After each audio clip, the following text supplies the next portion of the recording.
There's a moment in Matthew 11 that feels incredibly human, a moment that reminds us Jesus understands confusion, questions, even disappointment. Picture this. John the Baptist, the bold prophet who announced Jesus' coming, is sitting in a dark prison cell. He's tired. He's hurting. He's wondering if everything he gave his life for was really worth it. So he sends a message to Jesus. A simple question, but a heavy one. Are you the one we've been waiting for? Or should we expect someone else? Can you imagine that? The same man who baptized Jesus, who heard the voice from heaven, now wrestling with doubt. And Jesus doesn't get angry. He doesn't shame him. He simply says to John's messengers, "Go tell John what you see. The blind can see again. The lame can walk. People with diseases are being healed. The poor are hearing good news." In other words, John, I'm doing everything the Messiah was promised to do. You didn't get it wrong. God is still moving, even if you can't see it from where you are.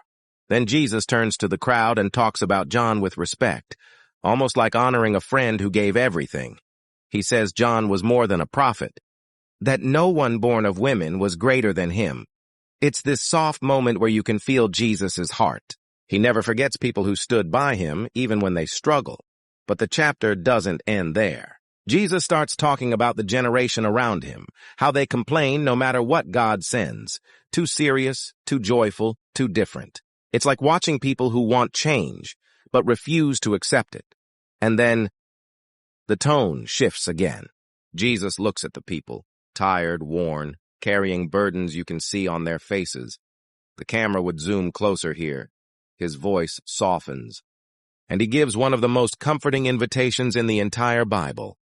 Come to me, all you who are weary and burdened, and I will give you rest. No conditions, no perfect behavior required.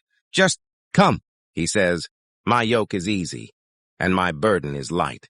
In today's words, you don't have to carry everything alone. Your heart wasn't made to handle the world by yourself. Let me help you. Let me teach you.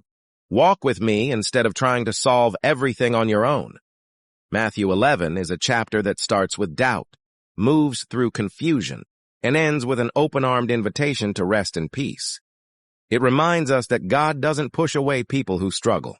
He meets them where they are, in prison cells on crowded roads, in tired hearts, and says, I'm here. Come rest with me. If this story touched you, don't forget to subscribe, follow, like, and share so more people can hear Bible stories told with clarity, heart, and meaning.